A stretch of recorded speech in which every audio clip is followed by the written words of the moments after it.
کیونکہ اگر تیسری دفعہ طارق صاحب اٹھ گئے نا تو وہ جو 2 دفعہ کی بد اعتمادی پہلے ہے نا وہ چوتھی دفعہ انہیں لے کے نہیں آ سکتی اور ہے. پھر گارنٹر بھی اب بیچ میں ہے, گرنٹر بھی پاکستان دیکھیں فیسیلیٹیٹر ہے, آپ پھر چائنا, گرنٹر کہہ لیں, رشیا. آپ اسٹیک ہولڈر ہیں ہم طارق صاحب, اچھا, ہم اسٹیک ہولڈر, ہم بارڈر افورڈ کر سکتے ہیں اس طرح کی صورتحال ہے تو ہم تو بڑے اسٹیک ہولڈر ہیں. ابھی ہم ڈسکس کر رہے تھے کہ پرائم منسٹر ہمارے قطر جائیں گے, سعودی عربیہ جائیں گے, اور ایک ایسے وقت میں جب ہم یو اے کو پیسے واپس کرنے لگے ہیں, اور میں خبر پڑھا تھا کہ وہ بھی آ رہی ہے سعودی عرب کی جانب سے. سعودی کے جو فائنانس منسٹر محمد بن عبداللہ الجادوان وہ ایک دن پہلے آئے تھے اس مذاکرات سے, اور وہ بھی آف کورس کمٹمنٹ کچھ نہ کچھ دے کے گئے ہوں گے.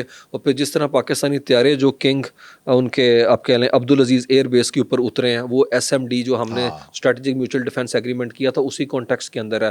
تو ایک ڈفرینٹ میں دیکھ رہا ہوں کہ سوشل میڈیا پہ گفتگو ہے کہ پاکستان کا یہ سگنل پوسچرنگ کس کے لیے, آف کورس وہ اسرائیل کے لیے.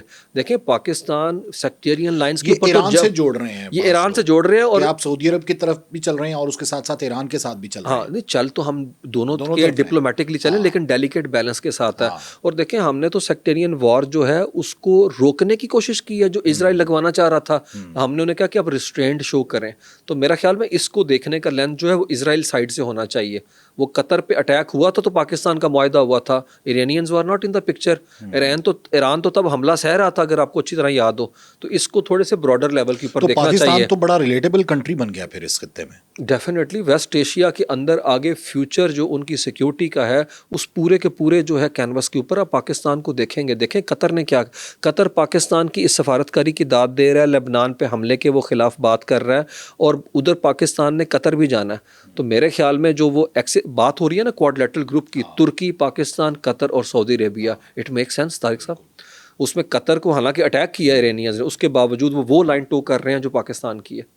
تو مجھے لگتا ہے پاکستان ریلیونٹ ہے خطے کے لیے اور ان کی سیکیورٹی کے لیے. دیکھیں وہ خطہ امریکہ کو شاید ڈس ایسوسیٹ نہ کرے, ڈس انگیج نہ ہو, لیکن وہ ضرور متبادل سیکیورٹی کے بندوبست جو ہے اس کی طرف جانے کی کوشش کرے گا. دیکھیں ڈائیورسیفائی کرے گا. اسی کانٹیکس میں تو SMDA ہوا ہے, تو اگر یہ اسٹریچ ہوتا ہے SMDA قطر تک ہے تو میرے خیال میں پاکستان یہ لیوریج لینے کی بھی کوشش کرے گا. طارق صاحب ہر چھوٹا کنٹری اپنی پروفائل بہتر کیسے کرتا ہے, جس جگہ پہ ڈیسیجن میکنگ سرکلز ہیں اس کا حصہ بن جاتے ہیں. آپ ہم غزہ پیس بورڈ میں بھی بیٹھ گئے, ہم یہاں کے اوپر بھی بیٹھ گئے ہیں, ریجن کے اندر بھی معاملات میں ہم SCO میں بیٹھے ہوئے ہیں, برکس کے لیے ہم نے درخواست دے دی ہے, UN سیکیورٹی کونسل کی نان پرماننٹ ممبر ہیں, ہیومن رائٹس کونسل کے ممبر بن کے بیٹھ گئے ہیں, افغانستان سے متعلق 1988 کی کمیٹی کو ہم چیئر کر رہے ہیں, کاؤنٹر ٹیررزم کے اندر کو چیئر کر رہے ہیں. یہ سارا طارق صاحب ڈپلومیٹک لیوریج ہی تو ہے جو ہم نے گین کیا, اور اس لیوریج کو ہم نے کہاں کنورٹ کیا, دنیا کے امن کے لیے مذاکرات کی ٹیبل پہ, اور فالو اپ ہم چاہ رہے ہیں کہ یہاں پہ پاکستان کے اندر ہی ہو. ابھی الجزیرہ لکھ رہا تھا کہ ایران کے ساتھ بھی پاکستان کا تعلق ہے, رابطہ اس وقت ہوا ہے, جس میں ہم نے انہیں کہا کہ آپ ڈیفینیٹلی جو ہے نا اس پروسیس کے اندر کیا کہتے ہیں جو ہم نے انیشیٹو لیا آپ اس میں کوآپریٹ کریں ہمارے ساتھ. ہے تو مجھے لگتا ہے پاکستان بیک چینل پہ اسی طرح طارق صاحب کام کر رہا ہے جو ہم نے کیمرے کے سامنے دیکھا. یہ نہ سوچیں فارن آفس کام نہیں کر رہا. میں داد دیتا ہوں اپنے فارن آفس کی, تمام گڈ آفیسز ہم نے استعمال کی اور فارن آفس کے لوگ سوئے تک نہیں ہیں. یہ دیکھیں یہ مذاق نہیں ہے, یہ انڈین جو گورنمنٹ ہے وہ تو بازاری زبان استعمال کر رہی ہے. ششی تھرور تو لکھ رہا ہے کہ پاکستان نے, وہ کہہ رہا ہے پاکستان نے سال میں وہ کر لیا جو نریندرا مودی چیسٹ تھمپنگ کرتے ہوئے کہتا ہے کہ میں نے 2013 سے 2026 تک کرنا تھا. وشوا متر تو ان کے بنے بیٹھے ہیں دنیا, وشوا گرو تو وہ ہیں, وہ ڈیسائیڈ کر رہے ہیں معاملات کس طرف لے کے چلنے کی آگے جانا ہے. تو طارق صاحب ادھر دونوں کے لیے ایک ہی ایگزامپل فٹ ہے. میں وہ کہہ رہا ہوں کہ یہ کہتے ہیں کہ ابھی انڈیا میں جو تجزیہ نگار ہیں وہ کہتے ہیں کہ پروین ثانی وہ کہتے ہیں کہ دیکھیں جا کے اسرائیل میں آپ نے اس وقت ملاقات کی جب ملاقات نہیں کرنی چاہیے تھی, ویسے آپ ایران کے ساتھ کھڑے ہوتے تھے, اور جنگ سے ٹھیک پہلے آپ جا کے نیتن یاہو کے ساتھ ملاقات کر رہے ہیں اور کہہ رہے ہیں کہ میں اسرائیل کے ساتھ کھڑا ہوں. انہوں نے بھی وہی کیا جو امریکنز نے کیا, انہوں نے اپنے کارڈز اوور پلے کیے اور اوور اسٹریچ کر گئے, اور میرے خیال میں سوچنے سمجھنے کی صلاحیت ان کی بالکل مفقود ہو چکی ہوئی ہے, اور یہی صورتحال جو ہے اسرائیل کی ہے. دیکھیں یہ انٹرنیشنل پرایا اسٹیٹ ہے, ہم آگے جا کے بات کریں گے کہ اسرائیل کو تو انہوں نے چھوڑ دیا, یورپینز نے جن کے ساتھ مودی بیٹھنے کی تیاری کر رہا ہے, جو نئی دنیا شیپ ہو رہی ہے طارق صاحب اس کو انہوں نے دیکھا ہی نہیں, اور پاکستان نے اسے مس ریڈ نہیں کیا. ہم نے وقت سے پہلے اس پورے کے پورے جو پکچر تھی اسے انویژن کر لیا کہ یہ دنیا چینج ہونے جا رہی ہے, اس کے اندر پاکستان نے کس کیمپ کے اندر کھڑے ہونا. اچھا سر, ڈونلڈ ٹرمپ نے تو تہذیب تباہ کرنے کی بات کی تھی جی ایرانیوں کی, وہ کہتا ہے کہ میں تہذیب کے نام و نشان مٹا دوں گا, پھر اس کے بعد کنونس کیسے ہو گیا طارق صاحب 24 گھنٹے کے اندر جو ہے نا خبریں ہیں جو کہ ایران کی جو تسنیم نیوز ایجنسی انہوں نے کہا کہ ایک سیکرٹ سگنل میسج بھیجا گیا ڈونلڈ ٹرمپ کو ہے, اور وہ یہ بھیجا گیا کہ آپ انٹرنیشنل اٹامک انرجی ایجنسی کے بورڈ آف گورنرز کے اجلاس کے اندر گفتگو کو ذرا سن لیں گے وہ کیا ہے. اس کے اندر بتایا گیا کہ IAEA نے کہا کہ ہمیں ڈاؤٹ ہے کہ وہ یورینیم انریچمنٹ کے بعد 10 جو ہے نیوکلیر بم بن سکتے تھے، اور چونکہ ہمیں اس کے ویئر اباؤٹس کا نہیں پتہ اس لیے، اور فردوس کے اندر وہ نکالنے والے گروپ کی انہوں نے ویڈیو تصویریں شیئر کی ہیں کہ گروپ ان کو نکال کے لے کے جا چکا ہے. تو انہوں نے کہا اس بات کی پاسبلٹی ہے کہ ایران اسے کنورٹ کر کے نیوکلیر ویپن بنا چکا ہو، ڈکلیئر نہیں ہے. ہاں. تو انہوں نے کہا ایک لفظ استعمال کیا کانسیکوینشل نیوکلیئر اسٹینڈ آف. انہوں نے کہا کہ ایک پردے کے پیچھے انہیں سگنل دے دیا گیا کہ اگر اٹیک ہوگا ہماری تہذیب پہ لانچ کرنے کا تو ہم آپ کو سرپرائز دیں گے. تو انہوں نے کہا اس سے ڈونلڈ ٹرمپ نے ریسٹرینٹ شو کی ہے، اور ڈونلڈ ٹرمپ اس چیز سے پیچھے ہٹ کے فوراً مذاکرات کی ٹیبل کی طرف بڑھے ہیں. تو ابھی بھی اسی چیز کی بات ہو رہی ہے. دیکھ لیں، وہ کہہ رہے ہیں اب نائے ہرمز ٹھیک ہے کھول دیں، بس وہ ویپن گرنیڈ ہمیں دے دیں، کیونکہ انہیں خطرہ ہے کہ IAEA کے اس رپورٹ کے بعد کہ 10 اس سے نیوکلیر ویپن بن سکتے ہیں، خطرہ جو ہے اس کی انٹینسٹی، اس کی شدت، اس کا میگنیچیوڈ طریق سے بڑھ چکا ہوا ہے. اور یہی ایرانیوں کا کانفیڈنس ہے کہ ایرانین انہیں میسج دے چکے کہ ایرانین کسی صورت نہیں دیں گے. طارق صاحب ہم نے بار بار کہا ہے وہ لیبیا عراق ماڈل نہیں بننا چاہتے. آپ تو شروع سے کہہ رہے ہیں کہ ایرانین جو ہیں وہ چاہتے ہیں جنگ لمبی ہو لمبی ہوئی، پھر آپ نے کہا کہ وہ کبھی بھی مذاکرات خود سے نہیں کہیں گے، اور واقعی انہوں نے کہا کہ یہ شرطیں ہیں. اور مذاکرات کی ٹیبل کے اوپر طارق صاحب وہ بالکل جو ہے ان کا آپ کہہ لیں پوسچر یہ نہیں تھا، سبمسو نہیں تھا، وہ ڈیفائن سٹون میں تھے. میں آپ کو بتاتا ہوں JD وینس نے بار بار انہیں کنونس کرنے کی کوشش کی کہ آئیں ہمارے ساتھ پریس کانفرنس کریں. انہوں نے کہا پریس کانفرنس کر کے تمہیں پولیٹیکل ایڈوانٹیج نہیں لینے دیں گے، اپنے ملک کے اندر ہے جو تم لوگ دکھا کے کہو دیکھیں باقر کالیباف کھڑے ہو گئے ہیں. انہوں نے کہا اکیلے کرو دیکھ لیں. انہوں نے اکیلے کی، اور اس کے بعد وہ وفد وہاں سے روانہ ہو گیا. اس میں کوئی شک نہیں، ہائیسٹ لیول کی ٹاکس تھیں پہلی دفعہ 1979 کے بعد. اس لیول کی ٹاکس امریکہ اور ان کے درمیان ڈائریکٹ کبھی بھی نہیں ہوئی. اور یہ دونوں وفد مینڈیٹ کے ساتھ طارق صاحب آئے تھے. ہیوی ویٹ تھے نا، یہ کوئی ڈپلومیٹس نہیں آپس میں بیٹھے ہوئے سیکنڈ تھرڈ ٹیئر کے، یہ ٹاپ ٹیئر بیٹھی ہوئی ہے. اسی لیے باتیں جو ہو رہی ہیں، جو سیکنڈ راؤنڈ ہے وہ انہی ٹیکنیکل ایکسپرٹس کے درمیان میں ہونا ہے، اور انہی سبجیکٹ میٹر ایکسپرٹس کے درمیان جو اس چیز کی ٹیکنیکل معاملات کو دیکھ رہے ہیں. تو میرے خیال میں امریکہ سنجیدہ نظر اس لیے آ رہا ہے کیونکہ امریکہ سیز فائر کی وائلیشن نہیں کر رہا. اور دوسری میں آپ کو بات بتاتا ہوں، کبھی بھی لیبنن کے اندر جو ہے مذاکرات کا کوئی تصور نہیں کر سکتا نیتن یاہو جتنی بمبارڈمنٹ کر رہا ہے. اگر واشنگٹن DC میں نیتن یاہو کو کان سے پکڑ کے کہا گیا کہ یہاں بیٹھ کے مذاکرات کرو، لیبنان کی وہاں کے اوپر جو ہے ڈپلومیٹس آئے ہوئے ہیں کیونکہ وہ دونوں ایمبیسی کو انہوں نے انگیج کیا، اور مارکو روبیو اس کے اندر بیٹھے ہیں، آج ہو رہے ہیں مذاکرات.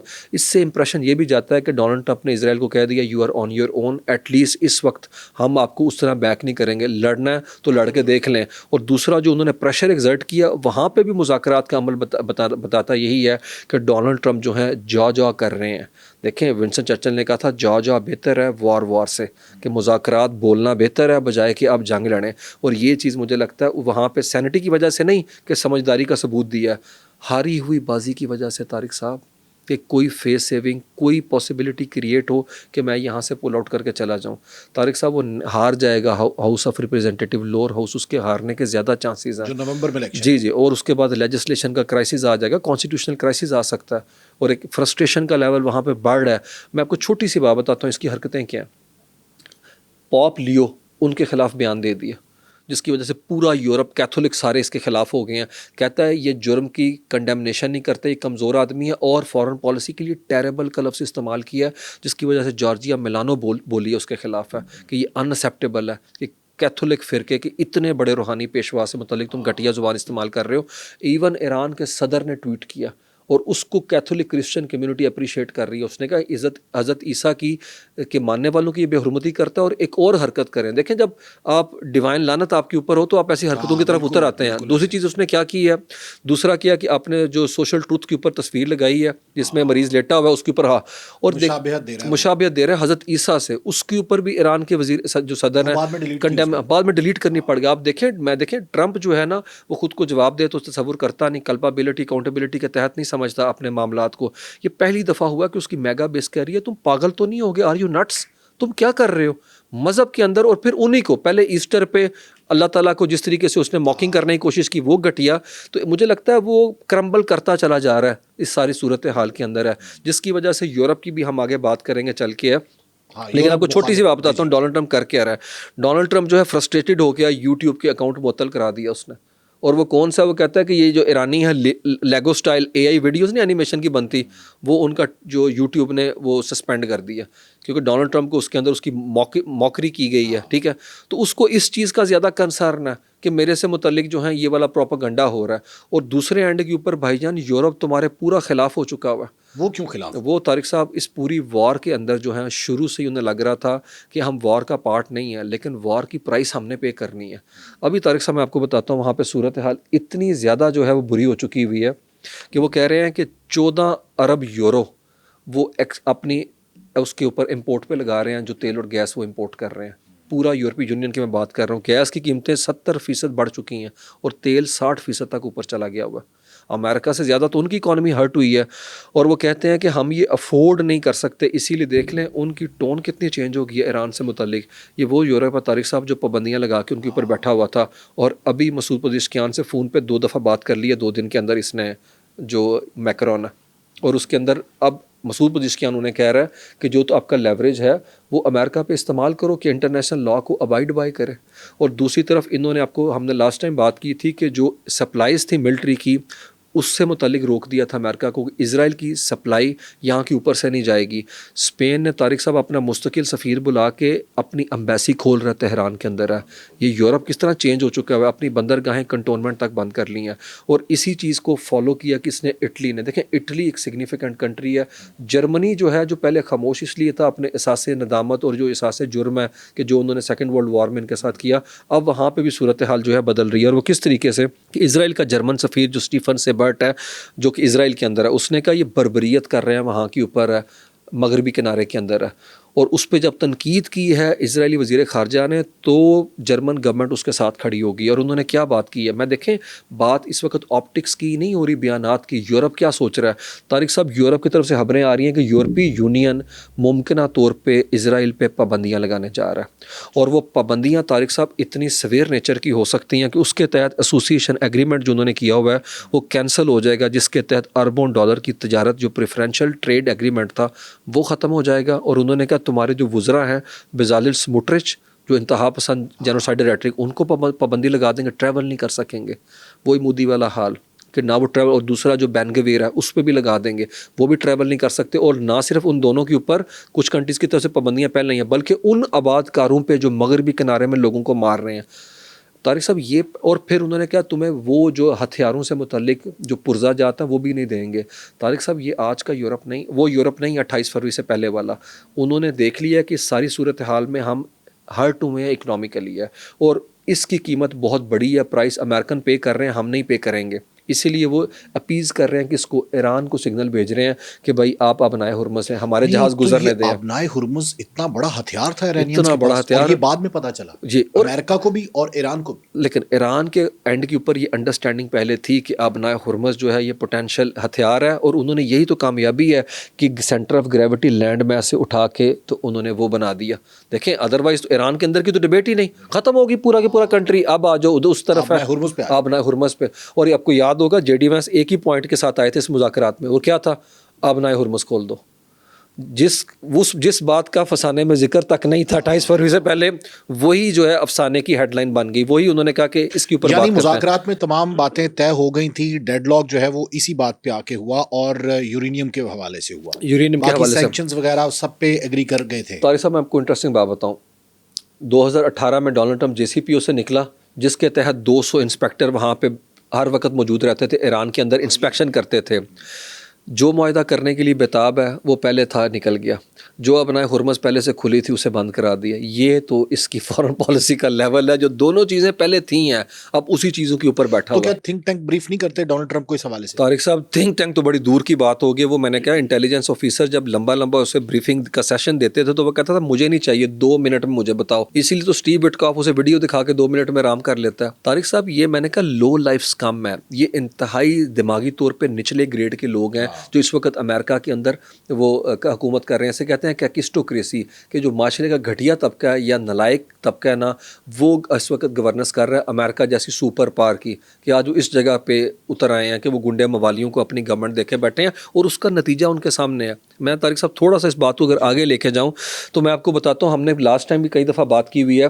کالسی مارکیٹ پریڈکشن مارکیٹس کی بات کی ہے طارق صاحب. پوری انویسٹیگیٹو سٹوری ہے گارڈین کی جو ریسنٹ چھپی ہے, اس کے اندر وہ کہتے ہیں کہ حالات اتنے خراب ہو گئے ہیں, اس مارکیٹ نے ہلا کے رکھ دیا پوری دنیا کو. میں صرف طارق صاحب ان کی چیزیں سامنے رکھتا ہوں. وہ کہتے ہیں کہ اس پریڈکشن مارکیٹ جو ہے یہ دنیا کی عالمی مارکیٹوں کو ہلانے جا رہی ہے. اور وہ کہتے ہیں اس کی انہوں نے اگزامپل کس طرح دی ہے. وہ کہتے ہیں نیو یارک اسٹاک ایکسچینج کی مالک کمپنی ہے انٹر کانٹیننٹل ایکسچینج, اس نے کہا ہم $2 بلین کی انویسٹمنٹ کریں گے پریڈکشن مارکیٹ میں. اور وہ کہہ رہے ہیں یہ prediction market international headline create کر رہی ہے. اور ساتھ میں وہ کہتے ہیں یہ پریڈکشن پولی مارکیٹ عالمی مارکیٹوں کو ہلا سکتی ہے اور عالمی مارکیٹوں میں ہیرا پھیری کر سکتی ہے. اور اس کے لیے انہوں نے کہا پیش گوئی کی یہ منڈیاں جو ہیں ایکچولی ٹروتھ کا سگنل اب دے رہی ہیں. اب لوگ CNN BBC کی بجائے ان کی طرف جو ہے رجوع کر رہے ہیں. اور اس میں انہوں نے ایگزامپل دی ہے کہ جو انسائڈر نالج ہے اس کی وجہ سے جو اربوں ڈالر بنائے گئے, اس میں اس نے ایک بندہ کوٹ کیا. انہوں نے کہا اس بندے کا تعلق ہے فیڈرل ریزرو جو امریکہ کے سینٹرل بینک ہے طارق صاحب, اس کے اندر انٹرسٹ ریٹ سے متعلق, کہ وہ کہتے ہیں اتنی فلکچویشن کریٹ کی ہے. اور جو جوا لگا ہوا طارق صاحب وہ پتہ کہ کتنا لگا, سیز فائر قائم رہے گا یا نہیں, $28 کروڑ لگے ہوئے طارق صاحب اس کے اوپر کہ اٹیک ہوتا ہے کہ نہیں ہے. اور طارق صاحب اس کے علاوہ آگے چلتے ہیں. وہ کہتے ہیں ڈیجیٹل کسینو ہے, وار کے لیے ٹرم انہوں نے استعمال کیا, یہ ڈیجیٹل کسینو میں کنورٹ کر دیا گیا, کرپٹو کرنسی والے مارکیٹ کے اندر آ گئے ہیں. اور انہوں نے کہا کہ عجیب و غریب بات یہ ہے کہ ایک خاص گروپ ہے جو ڈیسائیڈ کرتا ہے جب تنازع کھڑا ہوتا ہے. وہ کہتے ہیں وہ گروپ کیا ڈیسائیڈ کرتا ہے, وہ گروپ ایسا ہے جس کے پاس کرپٹو کرنسی کے سب سے زیادہ طارق صاحب وہ ہیں, آپ کہہ لیں کہ کوئنز ہیں. انہوں نے کہا کہ یہ بالکل ویسے ہی ہے جو IMF کے اندر امریکہ کا لیوریج ہے, 17% جو ہے امریکہ کا لیوریج ہے, تو وہ فیصلے پہ حاوی ہوتا ہے. اس کے پاس پیسہ گروپ پہ زیادہ ہے. یہ کہتے ہیں کہ ہم ڈیسائیڈ کریں گے کہ ایران پر جو اٹیک ہوا وہ حملہ تصور کیا جائے گا یا نہیں. اور ڈونلڈ ٹرمپ کا جو ٹویٹ ہے یہ تو آفیشیل سٹیٹمنٹ ہے بجائے کہ وہ وائٹ ہاؤس جاری کرے بیان ہے.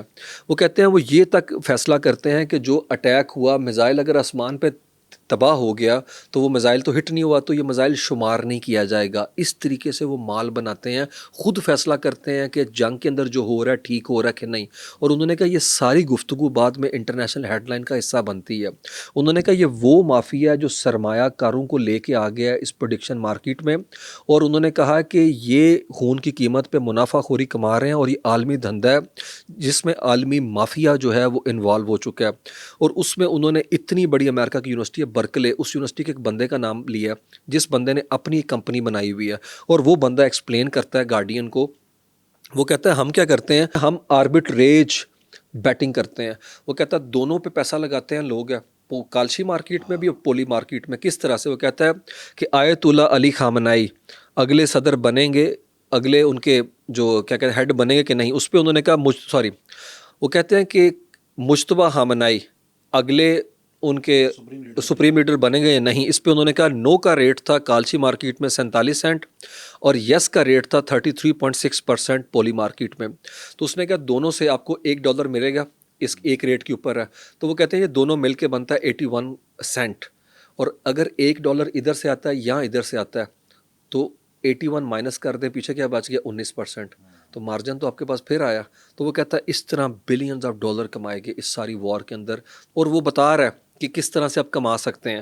تو یہ صورت حال ہے. وہ کہہ رہے ہیں کہ وہاں کے اوپر یہ پاور جو سینٹر ہے وہ شفٹ ہو کے چلا گیا ہے اس طرح کی پریڈکشن مارکیٹ کے اندر, جس پہ پابندی لگانے کا بل پہلے سینٹ کے اندر موجود ہے. اور وہ کہہ رہے ہیں اتنا خطرناک ٹرینڈ ہے جس میں انہوں نے اگزامپل دی کہ جس طرح باسکٹ فٹ بال کی ٹیمز ہوتی ہیں نا, اس کے تھرو وہ کہتا ہے اسمارٹ منی بنانے کی کوشش کی جا رہی ہے, کیونکہ وہ ٹیمز پہ بھی جوا لگتا ہے. اب ایگزیکٹلی ان جنگوں کے اوپر بھی جوا لگ رہا ہے. اور ان کا ماننا یہ ہے کہ اس کے اندر وہ لوگ شامل ہیں طارق صاحب جو جنگ کا فیصلہ کرتے ہیں. اب انہوں نے نام تو ڈونلڈ ٹرمپ کے بیٹوں کا نہیں لیا, لیکن جنگ کا فیصلہ کرنے والے گروپس کون سے ہیں, وہ یہی تو گروپس ہیں. طارق صاحب یہ اتنا خطرناک ہے کہ گارڈین کہتا ہے کہ سب سے بڑا دنیا کا انویسٹمنٹ سرمایہ کاری کا بینک ہے گولڈمین سیکس ہے. اس نے اس مہینے کا جو نیوز لیٹر لکھا ہے اس میں جو ڈیٹا دیا ہے وہ پریڈکشن مارکیٹ کا کوٹ کیا اس نے ڈیٹا, اور یہ پولی مارکیٹ کے ڈیٹا کا حوالہ دیا. اور جو نیسڈیک طارق صاحب جو امریکہ کے انڈیکس کی بڑی مارکیٹ ہے, جو انڈسٹریل جو آپ کہہ لیں اس کی ہیلتھ ہے انڈسٹری کی, اس کو گیج کرتی ہے, اس نے کیا کہا ہے اسٹاک ایکسچینج کی بڑی کمپنی کو کہ آپ پولی مارکیٹ کی طرز پہ یس اور نو کا سسٹم لے کے آئیں. مطلب وہ بھی منافع کمانے کے لیے پیٹرن وہی لے کے آ رہے ہیں. بھائی یہ تو انڈیکس سارے کا سارا جوا کی مارکیٹ میں بدل جائے گا. یہ تو اتنا خطرناک ٹرینڈ ہے. اور پوری کی پوری مجھے لگتا ہے وہ پڑھنے سے تعلق رکھتی ہے. اگر ہم اپنے ویوز کو دکھائیں گے بھی کہ وہ دیکھیں گارڈین کی وہ سٹوری تو دیکھیں کہ کس طریقے سے وہ چیزوں کو انفولڈ کر رہی ہے کہ پریڈکشن مارکیٹ نے اس وار کو شیپ کیسے کیا طارق صاحب. اور وہ کہہ رہے ہیں یہ فیوچر کے اندر خطرناک ٹرینڈ بنانے جا رہی ہے جس کے اندر یہ پوری دنیا کے اندر سرمایہ کاری کا گروپ ہے. مطلب آپ سوچیں کہ نیو یارک اسٹاک ایکسچینج کی کمپنی $2 ارب لگا رہی ہے. تو پھر یہ تو جہاں چاہیں گے جنگ چھڑوائیں گے جیسے میچز ہوتے ہیں. بالکل. طارق صاحب اس خبر کے اندر ایک انٹرسٹنگ بات انہوں نے لکھی. انہوں نے کہا جولائی 2024 میں یہ کمپنی یہ گروپ سوچ ہی نہیں سکتے تھے کہ ڈونلڈ ٹرمپ آ جائے گا. انہوں نے کہا ڈونلڈ ٹرمپ سے پہلے انہوں نے کہا کہ میکسیمم ہم $40 کروڑ کی جو ہے ٹرانزیکشن کریں گے. اور وہ کہتے ہیں اب تو ہر ایک دن میں اس سے زیادہ ٹرانزیکشن ہو رہی ہے جو سال میں کرنے کا سوچ رہے تھے جب سے ٹرمپ آیا ہوا. طارق صاحب یہ کسینو والے لوگ ہیں, یہ جوئے جواریے اس ٹائپ کے لوگ اس وقت امریکہ کے اوپر حاوی ہو گئے ہیں. اور مجھے لگتا ہے یہ وار اگر وار اس طریقے سے شیپ ہو رہی ہے نا تو یہ فیوچر میں ٹرینڈ آگے جائے گا. اور ایران وار سے شروع نہیں ہوا. میں طارق صاحب ایک انٹرسٹنگ آپ کو چیز بتاتا ہوں. انہوں نے سٹوری شروع کی ہے کہ یوکرین وار کے اندر امریکہ کا ایک تھنک ٹینک ہے, اس کا نام ہے Institute for the Study of War. وہ ہر دن ایک نقشہ جاری کرتا ہے کہ ٹروپس جو رشیا کے ہیں وہ کس جگہ تک پہنچے ہوئے ہیں. طارق صاحب انہوں نے اس ایک شہر کا نام لیا. انہوں نے کہا کہ وہ شہر جو ہے میں چلے مشکل سا نام ہے پروننسیشن اس کی ہے, کوشش کرتا ہوں, کوسٹیانٹائنکوا. وہ کہتے ہیں اس کے اندر یوکرین 5 مہینے سے جنگ لڑ رہا ہے, شدید مزاحمت ہو رہی ہے, لیکن جوا لگانے والے سوچتے ہیں کہ اس پہ قبضہ کر لے گا رشیا. اور اس حوالے سے انہوں نے پیسہ اس کے اوپر لگا دیا ہوا ہے. اور اب وہ کر کیا رہے ہیں, وہ کہہ رہے ہیں کہ نقشہ جیسے ہی ریلوے اسٹیشن کو اپنے اندر لے گا اس کا مطلب ہے قبضہ ہو گیا. اور یہ وہ گروپ ڈیسائیڈ کر رہا ہے جس نے کہا قبضے کی ایک ہی شرط ہے کہ ریلوے اسٹیشن ان کے ہاتھ آ جائے گا, میس ٹرانزٹ سسٹم ہے. اور اس کے لیے طارق صاحب انہوں نے فون کالز کرنی شروع کر دی کس کو, اس تھنک ٹینک کے اندر میپ بنانے والوں کو, کہ پیسہ لے لو میپ کو آگے کر دو, اب چیک کریں. اور پھر اسی کے اندر لکھا ہوا ہے کہ اس گروپ نے کیا کیا, اسرائیلی صحافیوں کو دھمکی دی کہ اپنی جو خبر ہے رپورٹ ہے اس کی عبارت کو چینج کرو, ہیڈ لائن کو چینج کر دو کہ فلاں دن جو اٹیک ہوا ہے وہ اٹیک نہیں ہوا. کیوں؟ انہوں نے کہا ہم نے پیسہ لگایا ہوا ہے. اور اس صحافی کو تھریٹ کیا باقاعدہ طور پہ, اسرائیلی صحافی کو اسرائیلی سرکل سے تھریٹ کیا گیا. طارق صاحب یہ چھوٹی چیز نہیں, میں آپ کو بتا رہا کہ انٹرنیشنل مارکیٹ جوئے کی وہاں پہ میڈیا کو ہراس کر رہی ہے اور اس کے علاوہ تھنک ٹینکس کو رشوت ڈال رہے ہیں. تو میں اور آپ کسی جو تھنک ٹینک کی رپورٹ نکل رہی ہے کبھی اس پہ اعتبار کر سکیں گے؟ یہ گارڈین نے انویسٹیگیشن پوری کی ہے کہ یہ ہے کیا, فنامنا کیا ہے. تو مجھے لگتا ہے طارق صاحب یہ بڑے خطرناک ٹرینڈز ہیں, کیونکہ اگر یوکرین وار میں یہ نظر آ رہے ہیں, ایران میں آ رہے ہیں, تو واٹ نیکسٹ, ہمیں کیا پتہ دنیا میں آگے کس طریقے سے حالات انفولڈ ہونے جا رہے ہیں. بالکل صحیح. اچھا, یونائٹڈ نیشنز نے پہلی دفعہ اپنی خاموشی توڑی ہے اور وہ کہتی ہے کہ ابنائے ہرمز پہ ناکا جو ہے وہ لگانا خود مختاری کی خلاف ورزی ہے, وہ نہیں لگا سکتی کوئی بھی فورس, لیکن وہ لگا بھی رہی ہیں. بس طارق صاحب میں وہی تو بتا رہا ہوں, اس کی تو ہر بات کی خاموشی تو توڑی ہے, بیچارے خاموشی تو توڑ ہی رہے ہیں, لیکن وہ بات ان کی بات اس طریقے سے ہومیوپیتھک بیان ہے, ہاں وہ کچھ ہو نہیں پا رہا. رول بیس آرڈر کو انہوں نے تو توڑ کے رکھ دیا ہوا ہے. باقی طارق صاحب ناکہ بندی میں نے آپ کو کہا اس طرح کی ناکہ بندی نہیں ہے. تو ابنائے ہرمز پر اب ٹول ٹیکس ہوگا, چل رہا ہے ابھی. طارق صاحب اس چیز کے اوپر بھی وہ میں آپ کو بتا رہا ہوں ٹیکنیکل ٹیمز بات کر رہی ہیں اس چیز حوالے سے. دیکھیں ایران جو ہے خاموشی اختیار کر رہا ہے. اب ابھی چیک کر لیں ایران کے بیانات جو ہے نا وہ بھی کم و بیش یہی ہیں کہ وہ نا ایسکلیٹری بیان نہیں طارق صاحب دے رہے. امریکہ کی طرف سے ہلکی پھلکی بات ہوتی ہے, خبریں آتی ہے محدود پیمانے پہ حملہ, لیکن طارق صاحب امریکہ کا اسرائیل کو ٹیبل پہ بٹھا کے مذاکرات کرا لینا اس چیز کی غمازی کرتا ہے کہ صورتحال کی سنگینی اور نزاکت کا ادراک امریکہ کو بہت ہے. اور انہیں پتہ ہے کہ اگر اب ایرانی اٹھ گئے تو پھر ہم اتنی لمبی جنگ ان سے کھیل نہیں سکتے, جیت نہیں سکتے, اور الیکشن سڑ کے اوپر ہیں. تو مجھے لگتا ہے ریلیٹیو بارگیننگ کے اندر ایران کا لیوریج طارق صاحب زیادہ ہوگا. اور اگر وہ 60% بھی اس ٹیبل سے اٹھانے میں کامیاب ہو گئے تو طارق صاحب یہ اس 60% یورینیم کی انریچمنٹ سے زیادہ 60% ہوگا جو وہ لیوریج گین کریں گے. یہ بھی رپورٹس ہوئی ہیں کہ 4 دن کا کہا گیا تھا, لایا گیا تھا ٹرمپ کو اس جنگ میں کہ 4 دن میں ہم رجیم چینج کریں گے اور ہمارا قبضہ ہو جائے گا. یہ سارے معاملات ایسا کچھ تھا طارق صاحب ڈیفینیٹلی تھا, اسی لیے تو جے ڈی وینس نے وہاں کے اوپر کال کی ہے. دیکھیں ایک ایسے حالات میں جب اس وار کی صرف اکنامک کاسٹ نہیں بیئر کرنا پڑی, ان کے الائز ان کے ہاتھ سے چلے گئے. مطلب ڈونلڈ ٹرمپ کو فون کرنا پڑ گیا, کس کو طارق صاحب, کردوں کو فون کرنا پڑ گیا کہ تمہیں اسلحہ دی ہے آگے پاس آن کر دو. اور کرد تک کہتے ہیں we are not a hired gun. Tariq sahab ایک بڑا اچھا جملہ جو ہے نا میرے شاگرد نے وہ کوٹیشن جو ہے نا وہ لگائی ہوئی تھی, میں اس کو کوٹ کرنا چاہتا ہوں. جمال الدین افغانی کی کوٹیشن ہے کہ جب فرعون کو پیدا کیا گیا اس کے ساتھ ایک موسیٰ کو پیدا کیا گیا, تو ایران ان کا موسیٰ ثابت ہوا ہے. ٹیکنیکلی تو یہ مانتے تھے حضرت موسیٰ علیہ السلام کو, ویسے تو ہمارے بھی نبی ہیں, مانتے کون ہیں؟ اسرائیلی کلیم کرتے ہیں کہ ٹھیک ہے یہ یہودی ہے, ویسے وہ بھی ان کے پیروکار جینون نہیں ہے, جس طرح دہشت گرد بھی اسلام کو نمائندگی نہیں کرتے ہیں. اس کے باوجود جو جانشین ہے موسیٰ کے وہ تو ایرانین نکلے. تو اس لیے یہ جو فیروز ہوتے ہیں نا, فرعون, جن کا ایک اپنا اورا ہوتا ہے, شیئر ایروگینس ہوتا ہے, اس کو ڈن اینڈ ڈسٹڈ ہوتے ہوئے آپ اپنی آنکھوں سے دیکھیں یہاں کے اوپر جو آپ کو منظرنامہ اس وقت نظر آ رہا ہے. اچھا, اس سارے سینیریو میں جو فلسطین پر حملے ہیں وہ بھی رکیں گے, اسرائیل اس سے بھی پیچھے ہٹے گا, کوئی منظرنامہ بدلے گا جنگ کا وہاں پہ؟ طارق صاحب ڈیفینیٹلی اس پالیسی کے اندر شفٹ ضرور آئے گا, کیونکہ یورپ نے کہا ہے کہ ہمارا آور پیشنس ہیز رن تھن. اس نے کہا اب ہم سے برداشت نہیں ہو رہا جو آپ وہاں کے اوپر کر رہے ہیں, اور اس لیے انہوں نے کہا ہم آپ پہ پابندیاں لگانے جا رہے ہیں, کیونکہ آپ فلسطینیوں کو سزائے موت دیں گے وہاں کے اوپر ہے. سٹون پیلٹر, طارق صاحب پتھر پھینکنے والے بچے کو بھی اب اس قانون کے تحت پھانسی کی سزا دی جا سکتی ہے.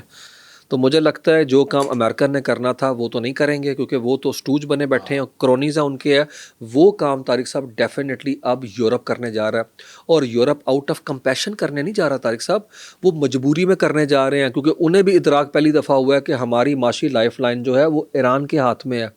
جب تک وہ, کیونکہ تیل آپ کا وہاں سے آنا ہے, گیس وہاں پہ آنی ہے. میں آپ کو کہہ رہا ہوں امریکہ میں پر گیلن $4 بڑھا ہے طارق صاحب, لیکن وہاں پہ 60% بڑھ گئی قیمت تیل کی ہے, اور وہ ریفلیکٹ تو کرتی ہوگی مہنگائی کے اندر ہے. جب میں ایٹنگ اور ہیٹنگ کی بات کرتا ہوں یو کے کی, تو وہاں پہ ریٹ بڑھ گئے ہوئے ہیں. اور ایک اور بات آپ کو لاسٹ ٹائم بتائی تھی کہ رشیا نے کہہ دیا ہے وہ اگلے 3 مہینے کے لیے گیس نہیں دے گا, تو ان کی تو ڈپینڈنسی رشین گیس کے اوپر ہے.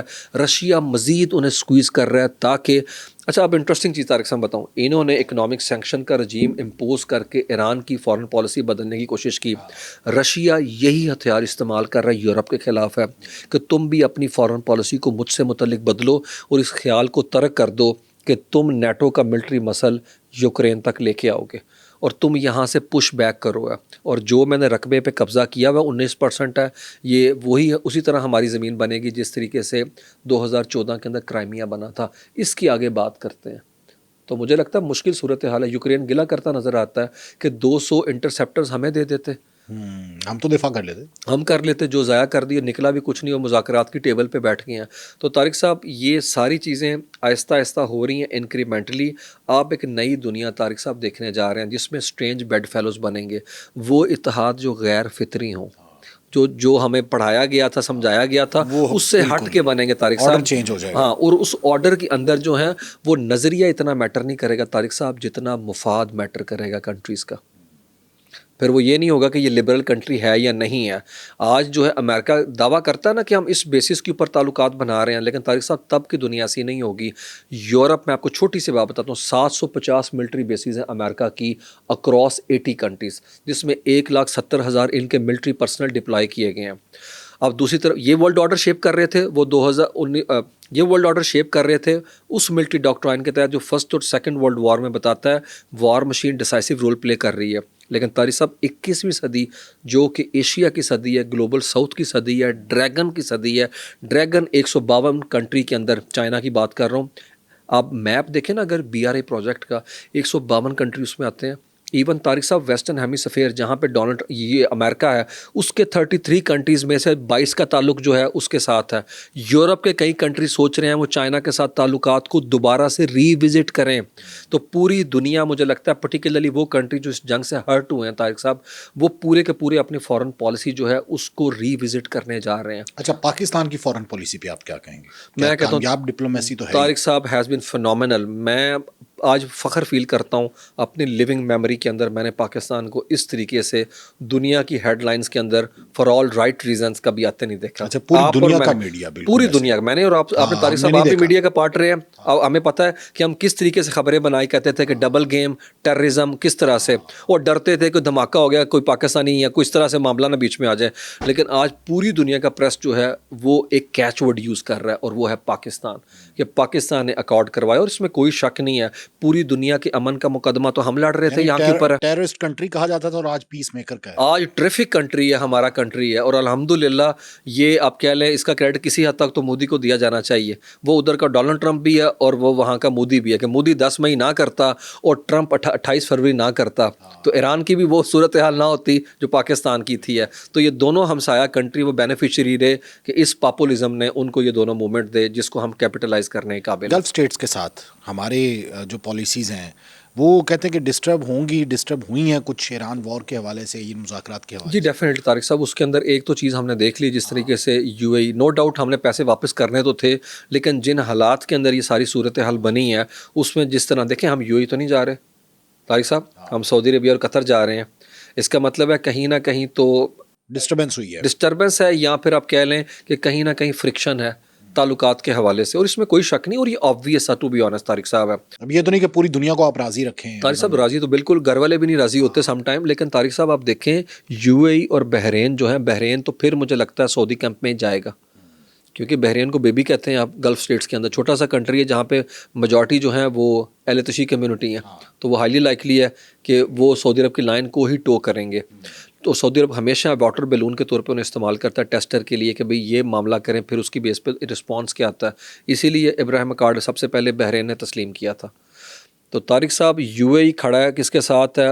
ابراہیم اکارڈ کی وجہ سے اسرائیل کے ساتھ ہے، اور پھر یو اے ای کا تعلق انڈیا کے ساتھ بھی ہے. تو نئی ٹریجیکٹری میں طارق صاحب سعودی عربیہ اور یو اے ای آمنے سامنے ہے. ہم نے لاسٹ ٹائم بھی بات کی تھی، سعودی عربیہ بہت اس چیز سے نالاں تھا کہ جیسے ہی ختم ہوا ہے کووڈ، تو کووڈ کے بعد پریشرائز کر رہا تھا ایم بی ایس کو کہ اوپیک کے اندر زیادہ تیل کی سپلائی کرو. تو اس نے کہا زیادہ سپلائی کریں گے تو منافع کم ہوگا، تو انٹرول کے ساتھ کرتے ہیں. اس بات پہ سپلائی گلٹ پہ ان کی لڑائی ہوئی. اس کے بعد دیکھ لیں یمن کے معاملے میں اتفاق نہیں ہے، اس تنازع سے متعلق ہے. اس کے علاوہ سوڈان کے اندر بھی اتفاق نہیں، دونوں مختلف گروپس کو سپورٹ کرتے ہیں. موغادیشو صومالیہ کے اندر بھی صومالی لینڈ کے حوالے سے اختلاف ہے. اور پھر چوتھا کنٹری جو لیبیا ہے. اب ان چاروں ملکوں کے اندر طارق صاحب پاکستان کی جو فارن پالیسی ہے یا ہمارا جو سٹانس ہے وہ سعودی عرب کے زیادہ قریب ہے. تو مجھے لگتا ہے نئی ٹریجیکٹری میں کوادلیٹرل گروپ کو ہم دیکھتے ہیں، اس کے اندر آپ کہہ لیں کہ یہ ترکی ہے، پاکستان ہے، قطر ہے اور سعودی عربیہ. اور تھوڑا سا اس کو اسٹریچ آگے اپنا زوم آؤٹ کریں تو آپ کو مصر بھی کھڑا نظر آ جاتا ہے. تو مجھے لگتا ہے کہ حالات ویسے نہیں رہیں گے جیسے تصور کیے جا رہے ہیں. اور غزہ کے حوالے سے بھی ڈونلڈ ٹرمپ وہ نہیں کر پائے گا جو اس جنگ سے پہلے غزہ پیس بورڈ میں سوچا سمجھا جا رہا تھا. وہ کیا سوچا سمجھا جا رہا تھا؟ وہ یہی جا رہا تھا کہ مسلمان کنٹریز اپنی فوج بھیجیں گے اور وہ جو ہے حماس کو ڈس آرم کر دیں گے. طارق صاحب یہ دنیا بدل چکی ہوئی ہے. مجھے لگتا ہے اس کے بھی جو انہوں نے اس کے بنایا ہوگا، چارٹر بنایا ہوگا، اس میں بھی مجھے لگتا ہے سگنیفیکنٹلی تبدیلی لے کے آنے کی ضرورت ہے. دیکھیں پاکستان دیکھ رہا ہے دنیا کو، پورا مڈل ایسٹ دیکھ رہا ہے، امریکہ نے کیا کیا وہاں کے اوپر ہے، اور اسرائیل نے کیا کیا. مجھے لگتا ہے دنیا تبدیل ہونے جا رہی ہے، وہ ان قریب بلکہ ہو رہی ہے آہستہ آہستہ. اور اس عارضی طور پہ شیپ ہوتی دنیا کے اندر ایران ایک کی اسٹریٹجک پلیئر کے طور پہ سامنے آتا ہے، کیونکہ ریجنل پاور چھوٹے کنٹریز دنیا کی گلوبل پالیٹکس کو شیپ کر رہے ہیں. اچھا سر، ترکیہ کہتا ہے کہ اگر ایران پہ حملہ ہوا تو ان پہ حملہ تصور ہوگا، مطلب وہ بھی پارٹنر بن گئے اس جنگ. طارق صاحب ڈیفینیٹلی وہ اسٹیک ہولڈر تو پہلے سے تھے، میڈیشن کی کوششوں کے اندر پاکستان کا انہوں نے ساتھ دیا، اور پاکستان بھی ہمیشہ ان سے رابطے میں رہا اس حوالے سے، کیونکہ طارق صاحب ان کا انٹرسٹ ریجن کے اندر جو ہے شام جو ہے بڑا کی ایریا ہے، ٹھیک ہے، کیونکہ شام کے اندر احمد شرح جو ہیں اس کو لے کے آنے والے یہ ہیں، کردوں کی ملیشیا کو شام کی آرمی کا حصہ بنانے والے جو ہیں اردوغان ہے. تو اردوغان کو F-35 طیارے دینے کی بھی بات آپ کو پتہ ہے وہ کی گئی تھی امریکہ کے اندر، وہ بھی اسٹیل ٹیکنالوجی ان کے پاس آ جائے گی. اور آپ ٹرکی کو ڈفرینٹ کنٹری دیکھیں، پاکستان ٹرکی مسلم دنیا کی 2 اسٹرانگسٹ آرمی جو ہیں ہولڈ کرتے ہیں. باقی آرمیز اس لیول کی نہیں ہیں، یہ آٹومن امپائر کے ڈسینڈنٹ ہیں، اور ہم برٹش راج کے سیکنڈ ورلڈ وار لڑی ہوئی ہے انہوں نے فرسٹ ورلڈ وار لڑی ہوئی ہے. اور جس طریقے سے وہ نیٹو کے اندر ایک کی اسٹریٹجک پلیئر ہیں، اور ان پہ اٹیک جو ہے وہ نیٹو پہ اٹیک ہے، آرٹیکل 5 انووک ہو جائے گا، سامنے کھڑے ہو جائیں گے، یہ اسرائیل کے ہے. اور وہاں پہ طارق صاحب ملٹری بیسز ہیں نیٹو کی، امریکہ کی ملٹری بیسز ہیں. اور طارق صاحب وہاں پہ نیوکلیئر ویپن ڈپلائے ہے امریکہ کا، سوویت یونین کے زمانے سے، کولڈ وار کے زمانے سے. ان کو ہٹ کرنا اتنا آسان نہیں جس طرح نیتن یاہو بات کر رہا ہے. اور نفتالی بینٹ جو الیکشن لڑنے جا رہا ہے، جو اگلا کنٹینڈر، وہ کہہ رہا ہے اگلا ایران جو ہے ترکی بنے گا. ترکی نے بھی جس طرح نیتن یاہو کو کہا، لیکن مجھے لگتا ہے معاملات طارق صاحب ابھی وار آف ورڈز کی حد تک ہیں، کیونکہ ان کی امبیسی کو اگر تالا لگا دیتا ہے ترکی، تو پھر مجھے لگتا ہے کہ ہم کہہ سکتے ہیں کہ معاملات سنجیدہ نوعیت کے خراب ہو چکے ہوئے ہیں یا اس لیول پہ چلے گئے ہیں. تو یہ وار آف ورڈز کے کانٹیکس کے اندر ہی دیکھیں. اور میرا نہیں خیال طارق صاحب اسرائیل اس قابل ہے کہ وہ سینٹ کام اور امریکہ کی مدد کے بغیر جو ہے ایک ایسی وار لڑنے جائے جس میں پہلے ہی وہ شکست خوردہ ہے، زخمی ہے. طارق صاحب 7532 بندے زخمی ہوئے ہیں اس کے اندر ہے. اور اس کے علاوہ ہمیں نہیں پتہ جو CCTV اتارے گئے ہیں اس کے بعد ادھر کی صورتحال کیا ہے. نو گو ایریاز بنے ہوئے ہیں. تو 22,000 کلومیٹر کے کنٹری کے ساتھ بنا کیا ہے.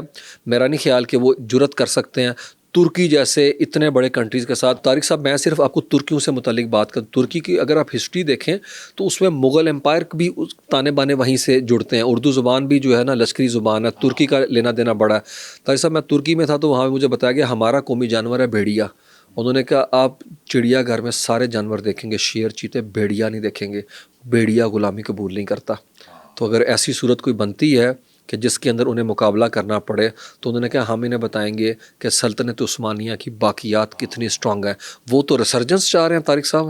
تو میرا نہیں خیال کہ ایسے کنٹری جس کی تاریخ جس کے ماضی سے آگاہ ہے نیتن یاہو, اور اگر طارق صاحب کوئی آگاہ نہیں بھی تھا نا تو آج کے بعد جو جنگیں ہوں گی وہ جغرافیہ سے زیادہ کنٹریز کی تاریخ بھی دیکھی جائے گی. بالکل صحیح ہے. بہت بہت شکریہ آپ کا عثمان شاہد وڑائچ صاحب. ناظرین آج کا یہ پوڈ کاسٹ آپ کو کیسا لگا؟ کمنٹ سیکشن میں جا کر اپنی رائے کا اظہار ضرور کیجیے.